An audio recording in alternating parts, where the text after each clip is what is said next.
Hadirin Bapak Ibu undangan yang berbahagia. Assalamualaikum warahmatullahi wabarakatuh. Bapak Presiden, kehadiran para peserta pada hari ini tidak lebih adalah memang ingin mensukseskan program yang telah Bapak canangkan. Bapak Presiden dan para hadirin yang kami hormati, di saat sosialisasi pengampunan pajak yang kita mulai pada tanggal 21 Juli yang lalu, kami telah menyampaikan bahwa Undang-Undang Nomor 11 Tahun 2016 tentang pengampunan pajak adalah kebijakan perpajakan yang sangat diperlukan oleh wajib pajak untuk dapat melaporkan SPT-nya secara benar dengan mencantumkan harta dan hutangnya dengan tepat. Pada kenyataannya, mayoritas wajib pajak belum melaporkan SPT-nya secara akurat, sehingga dapat dibayangkan keresahan dan efek negatif yang terjadi apabila upaya penegakan aturan perpajakan dan keterbukaan informasi atas wajib pajak untuk kepentingan perpajakan diberlakukan tanpa adanya undang-undang pengampunan pajak terlebih dahulu. Pengampunan pajak ini akan membuat tax base kita menjadi luas dan meningkatkan tax ratio kita. Dan Apindo meyakini keberhasilan program pengampunan pajak ini akan menjadi pemicu pertumbuhan ekonomi Indonesia yang berkualitas dan berkelanjutan. Partisipasi aktif pelaku usaha dan masyarakat luas melalui kehadiran dan pertanyaan-pertanyaan yang diajukan dalam rangkaian sosialisasi dalam 2 minggu terakhir di Jakarta ini juga mempertebal optimisme kami terhadap keberhasilan implementasi kebijakan pengampunan pajak yang diharapkan dapat mencapai target dan tujuan yang telah ditetapkan. Bapak. Saya kaget. Waktu di Surabaya, saya diberitahu undangannya 2.000, yang datang 2.700. Waktu ke Medan, saya diberitahu, Pak, undangannya 3.000, banyak banget di Medan. Yang hadir 3.500. Di sini saya diberitahu hari Jumat, Pak, nanti yang hadir, Bapak harus hadir. Karena yang hadir nanti 5.000. Saya udah 5.000 aja kebayang banyak banget. Ini tadi dilapori oleh Pak Aryadi, Pak, sekarang yang hadir 10.000.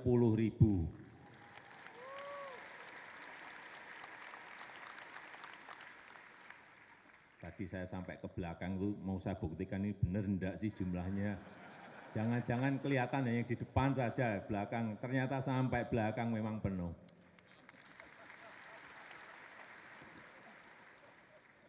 Bapak, Ibu, dan saudara-saudara sekalian, kita tahu semuanya tekanan ekonomi global, tekanan ekonomi eksternal terhadap pertumbuhan ekonomi kita, semuanya kita merasakan. Dunia usaha yang paling sangat merasakan, rakyat juga ikut merasakan. Dan sekarang ini semuanya sama, semua negara sama, berebut investasi, berebut arus uang masuk, rebutan semuanya, dengan segala kebijakan, semuanya berebutan. Berebutan arus uang masuk, berebutan arus modal masuk, berebutan arus investasi masuk. Terus Indonesia seperti apa? Kita juga membuat kebijakan terobosan lewat paket ekonomi 1 sampai 12. Sementara ini nanti akan dilanjutkan lagi. Tetapi yang paling penting sekarang ini memang dua hal, arus uang masuk, arus investasi masuk. Padahal kita tahu, kita semuanya tahu, bahwa negara kita ini duitnya banyak. Ada yang disembunyikan di bawah bantal, ada yang di bawah kasur, ada yang disimpan di luar.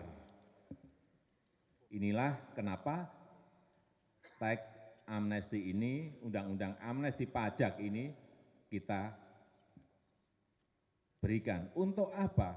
Untuk memberikan kepastian hukum, untuk memberikan payung hukum agar yang memiliki uang tadi yakin bahwa kalau nanti sudah mendeklarasikan asetnya, kalau nanti sudah merepatriasi, membawa uangnya masuk, itu sudah ada payung hukumnya yang pasti.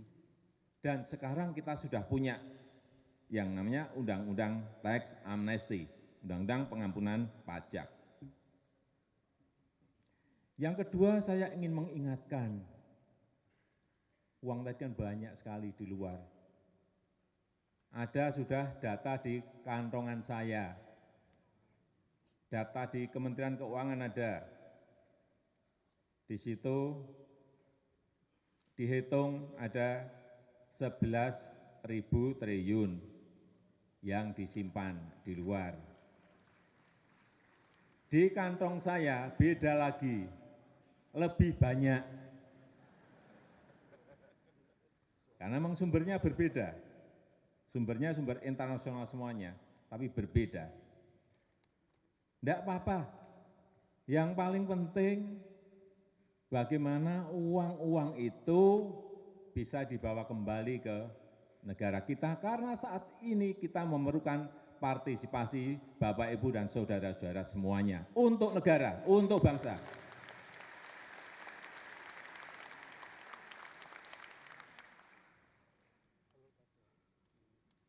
Saya tahu, saya juga mantan pengusaha, ada yang disimpan karena transfer pricing, ada yang disimpan di perusahaan-perusahaan yang besar juga, alasan yang lain-lainnya, ada juga di perusahaan yang retail juga ada juga.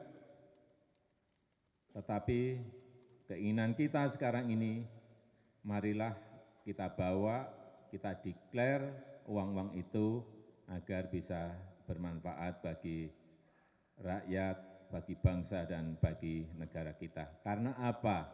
Saya ingin mengingatkan kita semuanya, kita hidup di Indonesia, kita makan di Indonesia, kita bertempat tinggal di Indonesia, kita mencari rezeki dengan kemudahan-kemudahan yang ada juga di Indonesia. Dibawa ke sini pun juga tidak berkurang serupiah pun uang itu, Bapak, Ibu, dan saudara-saudara semuanya. Uang itu juga utuh, dan kalau diinvestasikan, peluang yang ada di Indonesia, ini yang ketiga, peluang yang ada di Indonesia bandingkan dengan yang ada di luar. Di tempat kita peluang opportunity itu lebih baik, dengan return yang lebih baik kalau itu diinvestasikan. Saya yakin itu. Ya, bandingkan saja di tempat lain, berapa sih returnnya?